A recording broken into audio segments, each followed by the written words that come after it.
Same old in Leafland. A first-round exit, a group of guys telling you that they're right there and that they love their group, that there was good process.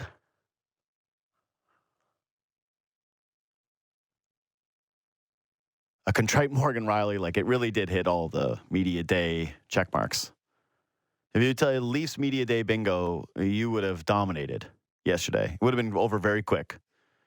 Hustled Leafs that are like running out of the building, essentially. The reporters are basically on their hips having to walk with them as they're leaving the facility. You get your 8 questions, goodbye. Hey, sure, it's been 8 years. 1 question for every year of disappointment. That's what you get. But the most interesting thing that came out of yesterday probably wasn't what happened at the locker room cleanouts. It was probably what was announced afterwards. To discuss this and more, senior managing editor of The Athletic, James Mirtle. What's up, buddy? Not much, JD. We're Groundhog Day again.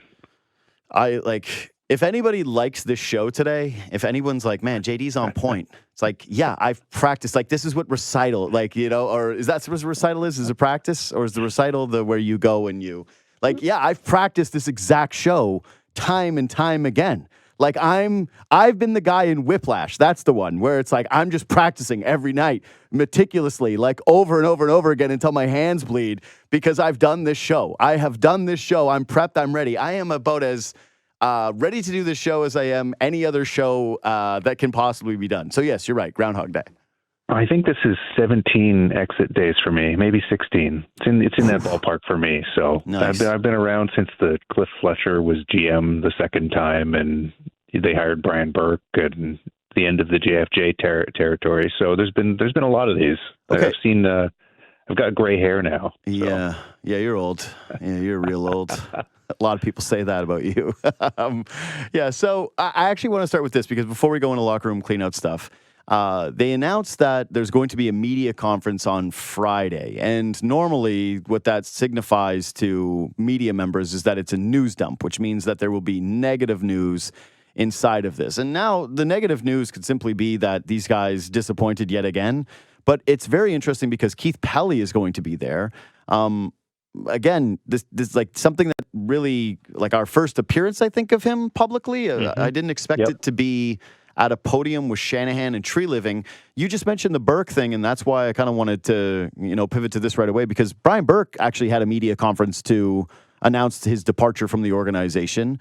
So, it seems that this would most likely be Sheldon Keefe is being let go, and then basically like a State of the Union address on the Friday telling us everybody's coming back. But what's your level of certainty that's actually the case, that like Shanahan's returning, that this isn't a Brian Burke-esque conference? Well, but the Burke one leaked out beforehand, right? Like it came out. There's still a couple days. Yeah, I was at the practice facility and I remember hearing that, and it was news to everybody, all the players and everything. I heard it on the radio. Actually, that's how I found out. So how's that for old school when he got let go? Hell yeah, we did it. It wasn't a Twitter. It wasn't a Twitter thing. I mean, no one's saying anything right now, but I mean, if you're having a joint press conference with the GM, the president, and the new president of the ownership group, then they're probably going to be up there singing Kumbaya, and this is our group moving forward. I'd be surprised if that's not the announcement. Mm-hmm. So yeah, there's going to be a lot of questions though for president of MLSE if that's the case. I mean, Shanahan has 1 year left on his contract, so one of the questions is going to be, if he's staying, is there an extension? Like, what's the plan here? It's hilarious that they are going to do the exact same thing with him potentially as they just did with Dubas. Where it's the all-in season of earn your contract, or you're all comfortable renegotiating a year when it's all said and done. And you're like, okay, that didn't really work out so great last time. The Leafs, especially, with the huge decisions that have to get made. Yeah. That's exactly right. And if you're Shanahan and you're staying, but it's only for one more season, doesn't that make you believe that you go out on your shield doing the thing you've always done, which is tell the core four that they're all coming back and everybody's doing a good job? Well, yeah. Well, I mean, there would have been either it's already happened or it's about to happen, meetings with the board and discussion of the plan. And so they would have to sign off on what's going to happen. So, and I don't know if they would sign off on no changes other than the one that everyone expects, which I'm sure we're going to talk about at some point, which is the coaching change. Yeah. That is interesting because if I was on the board, if they brought me in to speak, I would try to explain to them that I really genuinely believe bringing back the core four would be a horrific business decision. Like that there would be a level of apathy that would set in with this fan base that I don't think that we've seen in a very, very long time.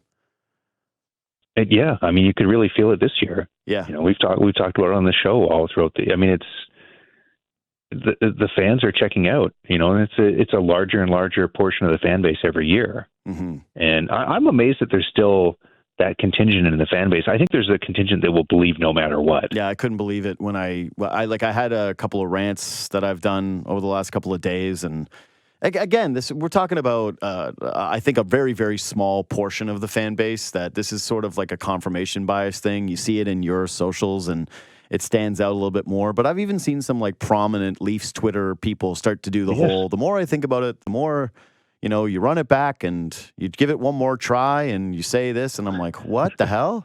Like, what? I feel sorry for these people. It's so like they're being, it's like Stockholm syndrome now with the Leafs, where they just, they just are used to it or something, and they can't see a way out of it. So they just embrace the torture that it is. Well, it's crazy too, because there's like this weird assumption amongst people that like, there's no way that it could be better than with these guys. Like it's very possible at this point. Like, what are you risking at this point? Because again, it's 5 years in a row where they have not looked good at all in the postseason. They didn't look good under Keefe.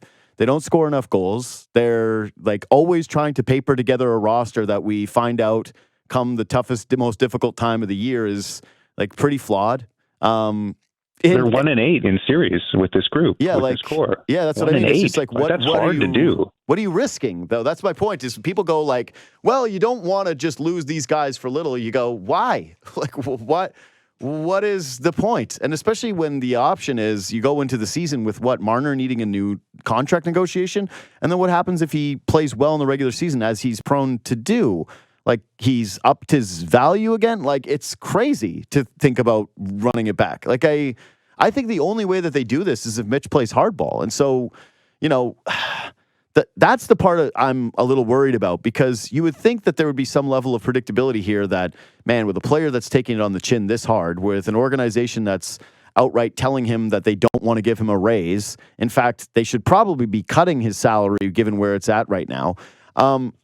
If they asked him to waive the no-move clause, what's your level of confidence that he and his camp would actually do it?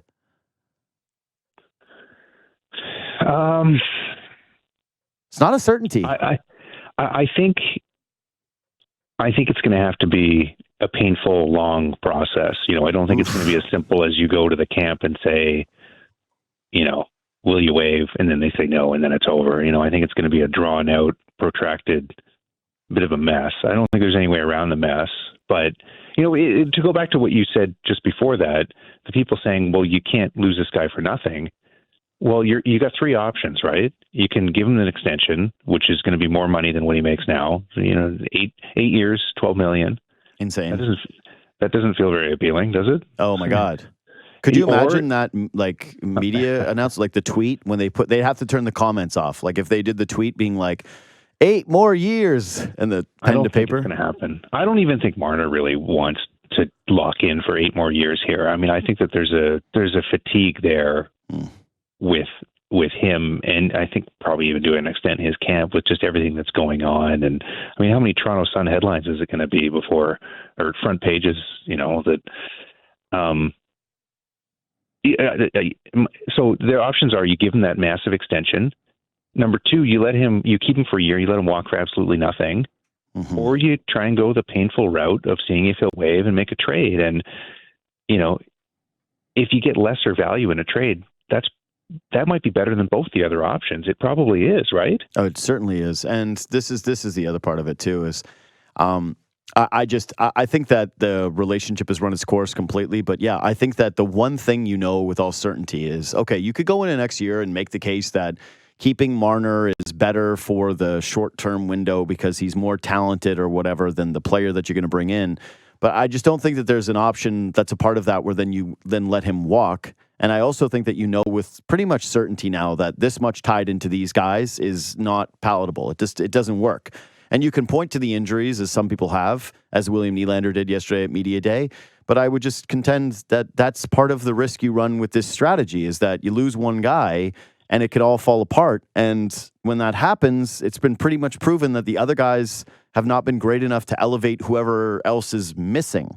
So no, it's not working. It hasn't worked. It's not going to work. You got to make the decision now. The only piece of it is will he waive the no move? But what I would tell him, like, if I was advising his camp, I would go and say, man, screw everybody here. They don't appreciate you. They don't like you.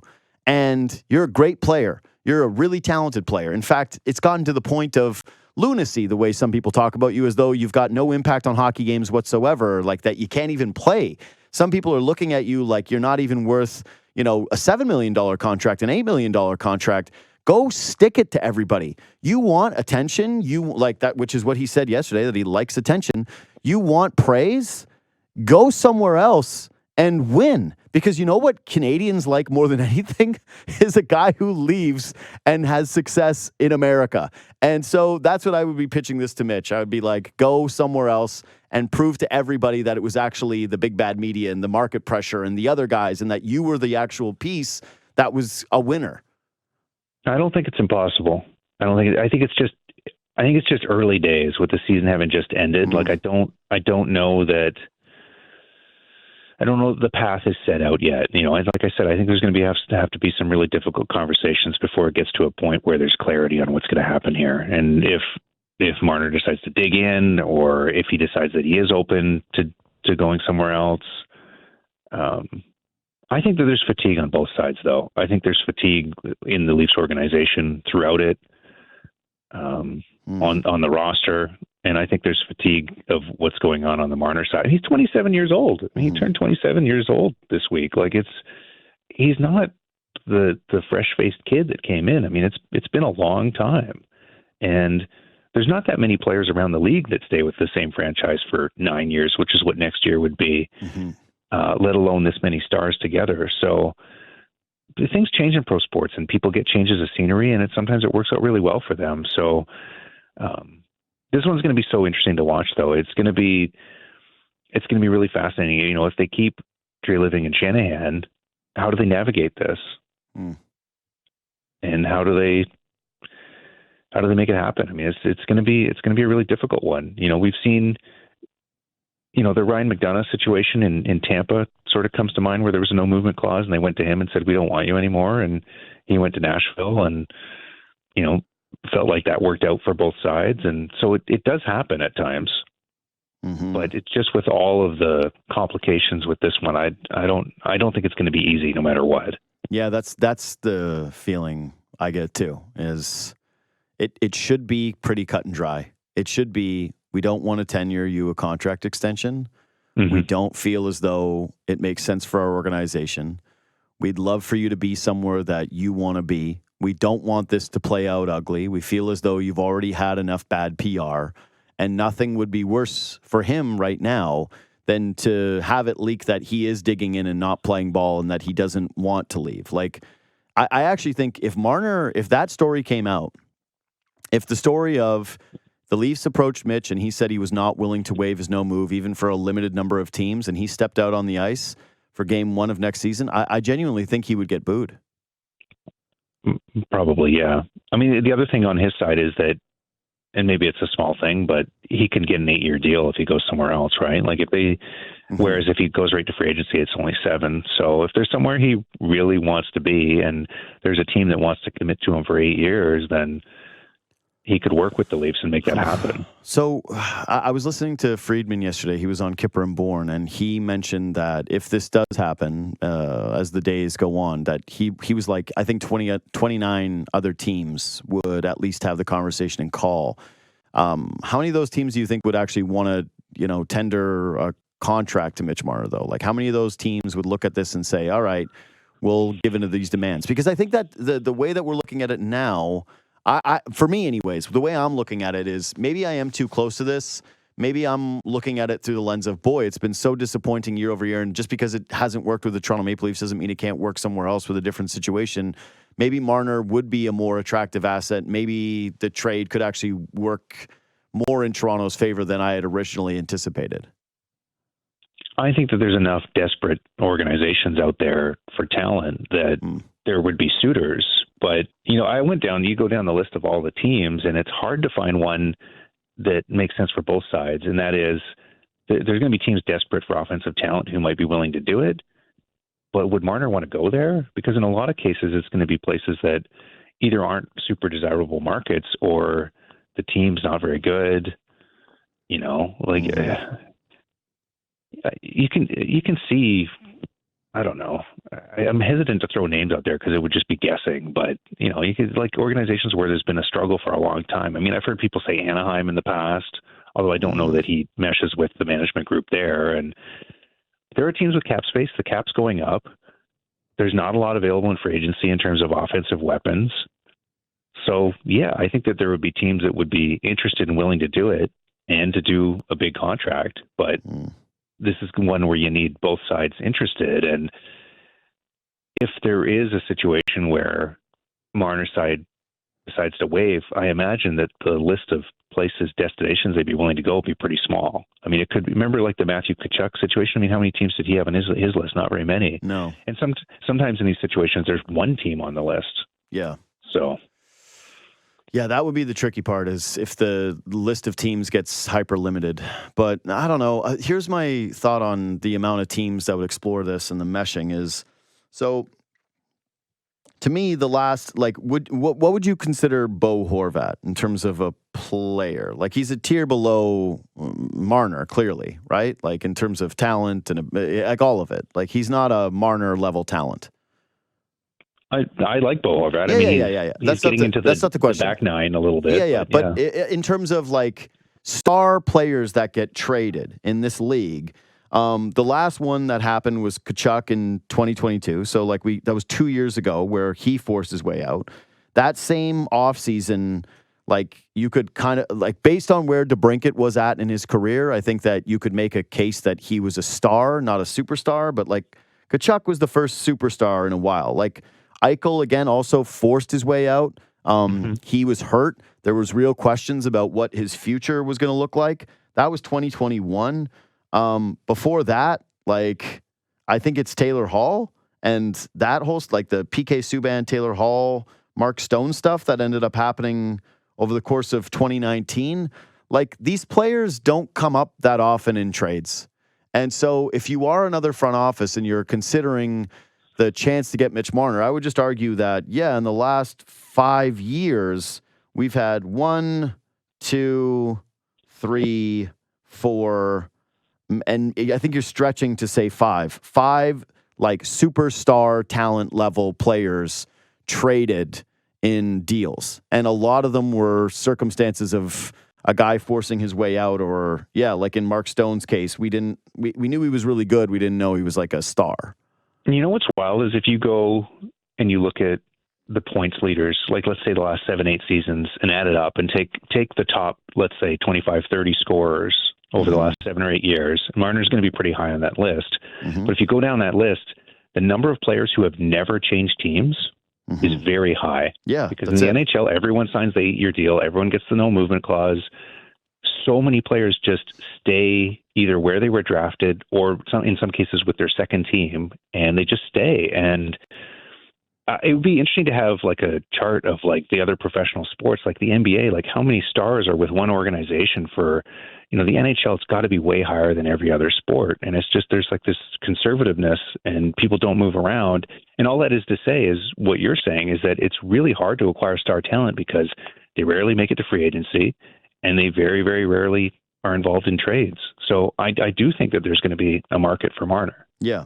Again, there's really none. It's you would going back to 2019. Even if we want to stretch it to 2018 and then do Erik Karlsson, right? It's Karlsson, Stone, those two guys were stars. And then, Eichel. Pietrangelo, I guess.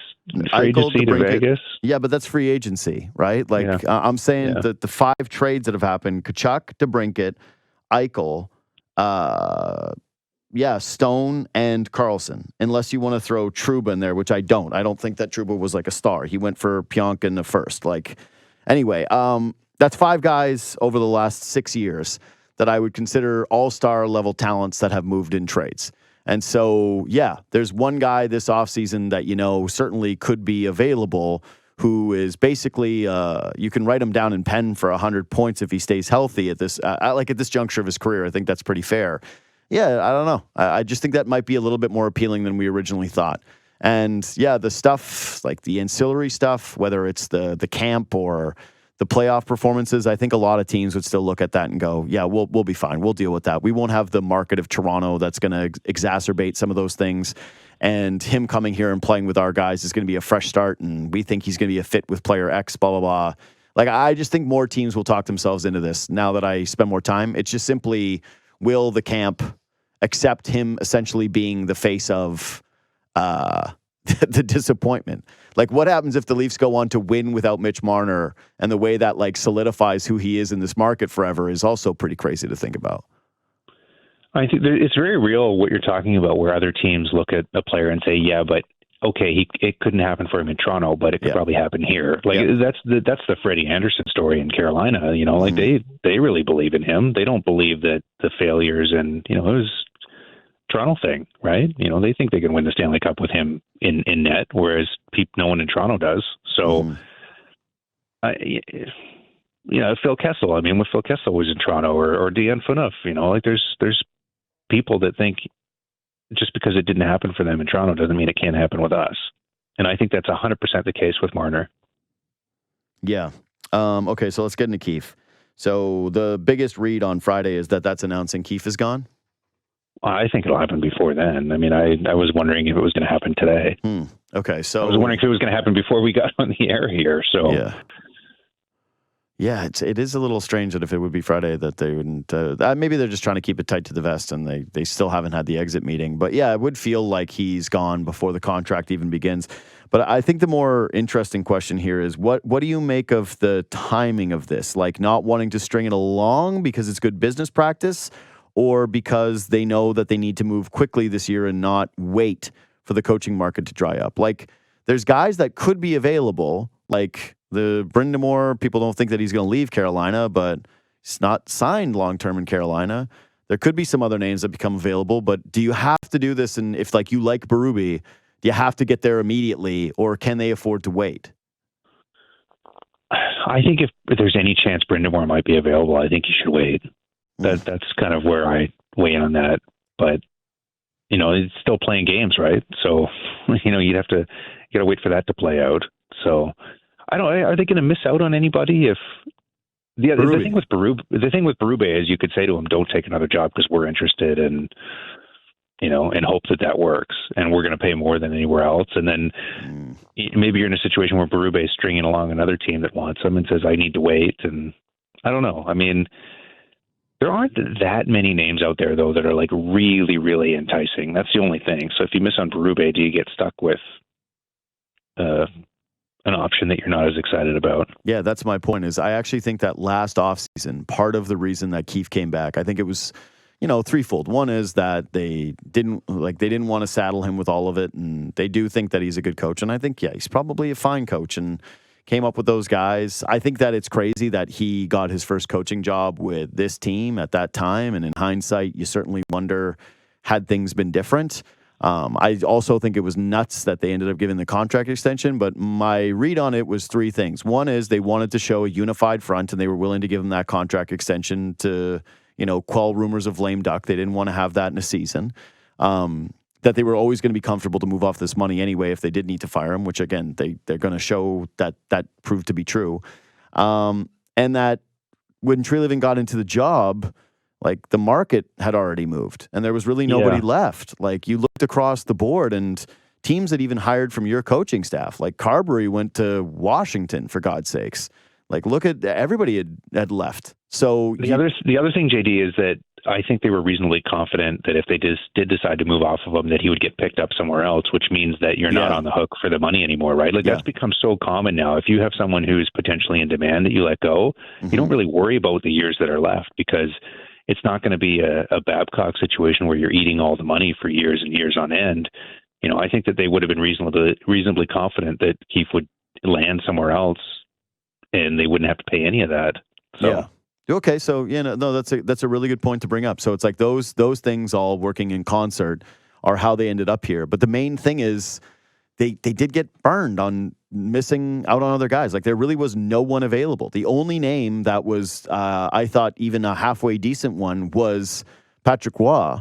But I could never imagine him in, blue and white. It was just really hard to believe that he would have ever come here. Maybe, but I thought that was the only guy that ever made sense for them that was left by the time that they inked Sheldon Keefe to that job. And so when I'm looking at it, I'm with you. I think Brind'Amour would be such an incredible hire here. Like, what a coup that would be. That would essentially feel like when they got Babcock. Like, I'm not talking about what Babcock became, but what the idea of what Babcock was at the time, right? The guy who wrote the pamphlet on winning at the Olympics, the guy with all the pedigree, the guy that was going to change the blue and white disease, the coach that was actually going to, like, that would be Brind'Amour. But I do believe the next closest thing is Berube. Like, they need the hard-ass guy who actually has played. I think that's going to be the important part of getting through to some of these players is someone who's going to stand in the room, who's been in the room.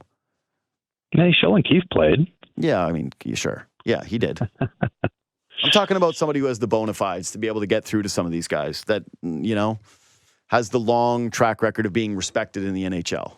Well, Brind'Amour, I mean, like this, like the Selke trophies, and that's what I mean. Just like, like the work that he puts in all ways, like just like the conditioning and everything. Yeah. And yeah.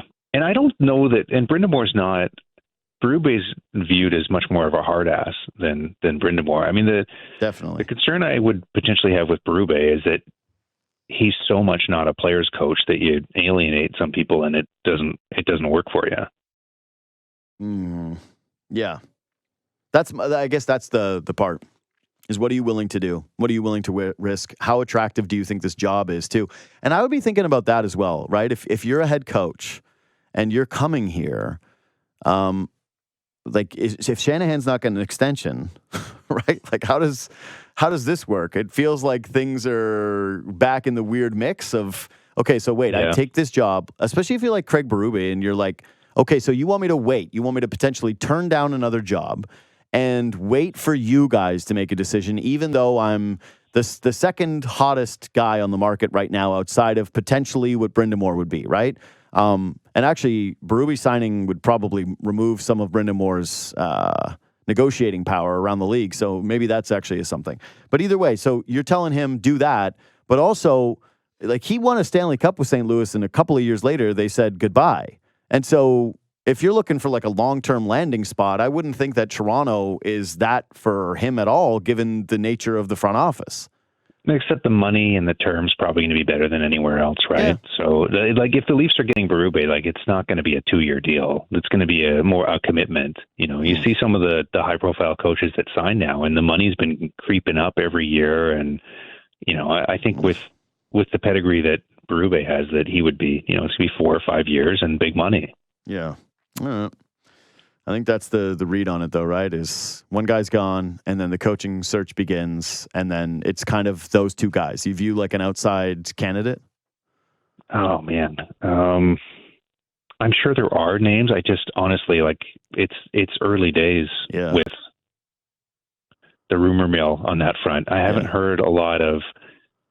I think that they would look and see if there's a really high-profile name that's potentially available. It's, if someone gets let go or something, or if Brind'Amour shakes loose, but that they would kind of have Berube there ready to go, kind of like they did with Tree Living, right? Like, remember when the Tree Living thing, there was smoke around, are they going to make a bully offer for a Doug Armstrong or something? We're talking about St. Louis people again, but last year there was talk of, right when Dubas was let go, there was talk of, are they going to go try and get some really high profile candidate? But they always had as their backup or as their fallback was Tree Living and ready to go. So I wonder if that's the way that this one would play out. And so basically what I was asking is, you think Quenneville is a non-starter? Yeah, I don't think he's going to be back this year. anyway. So yeah, I don't think he's going to get hired or be able to get hired anywhere forever.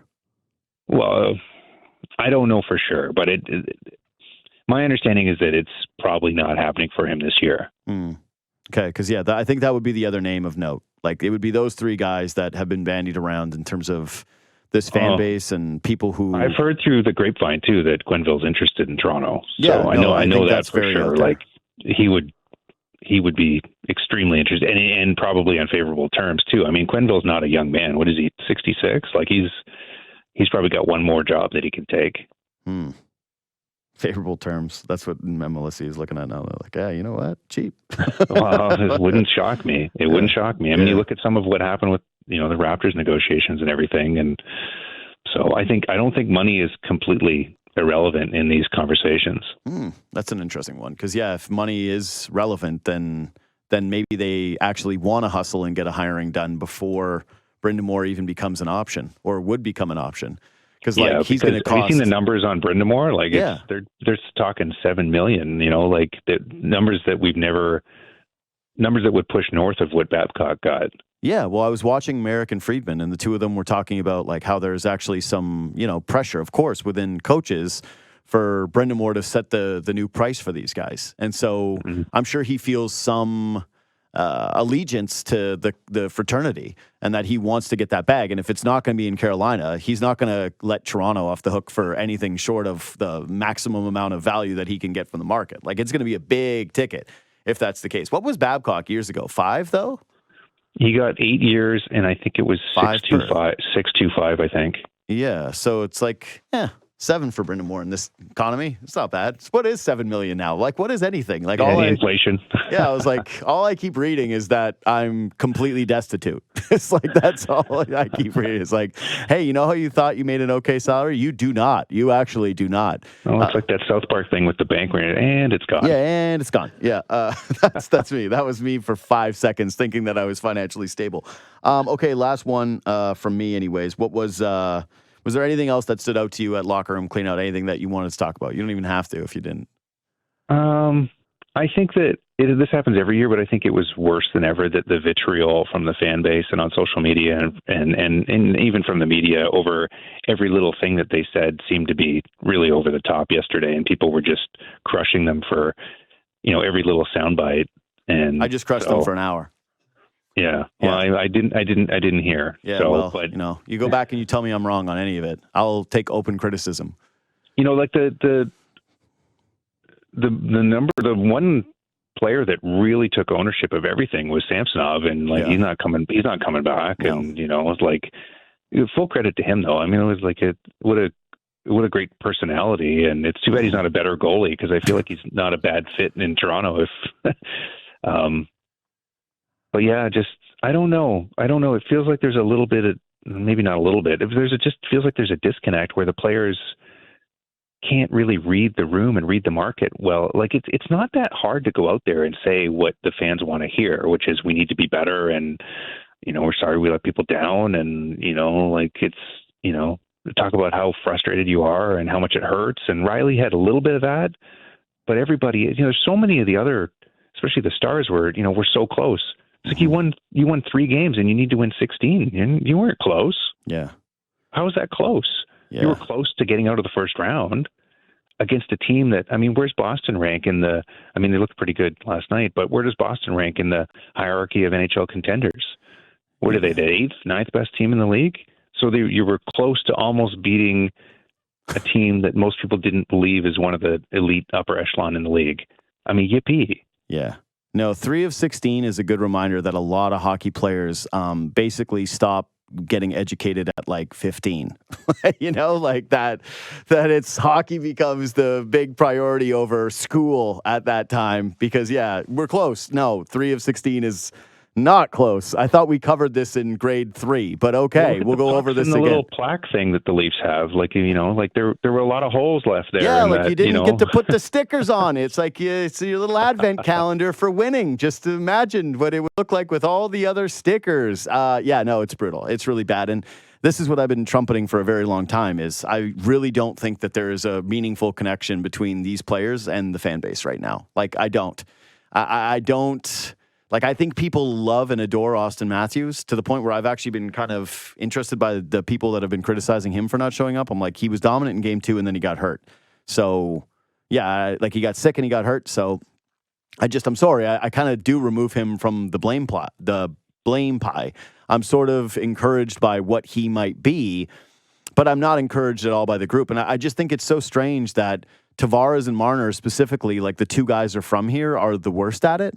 Like I kind of get Nylander when he does the cool for school and he's like, yeah, right there. He's like, I don't really care. I'm out of here. I'm going to Sweden and I don't this means nothing to me. But for the two guys that are from the market, like for Tavares to be the captain of this team and he's the one that's leading the we're right there charge, it's just like, this is deplorable behavior from you. I'm sorry. Like it is.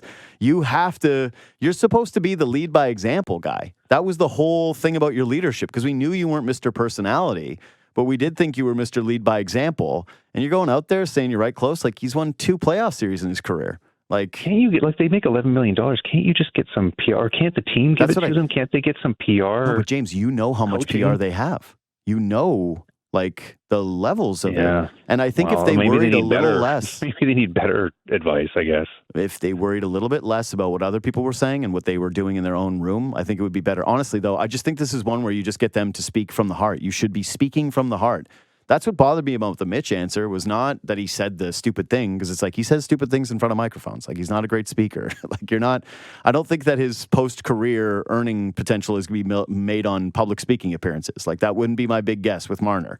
But yeah, like what does it mean to be a Maple Leaf? You can't answer that better than we're viewed on kind of like gods here. Like we like the attention. I was like, like it's got to be better than that. Like it's got to be something. And maybe they're just so guarded and paralyzed by it, but it just seems broken, man. Like it seems, like with that disconnect you're saying is very real. And I think that the fans feel a lot too.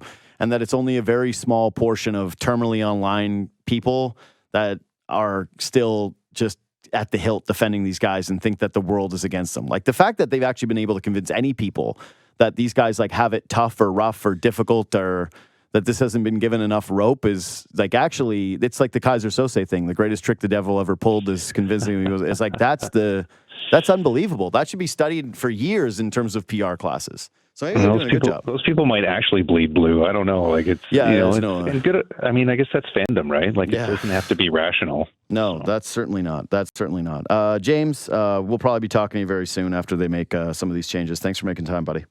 Yeah, thanks, JD. See you, pal. James Mirtle, Senior Managing Editor at The Athletic.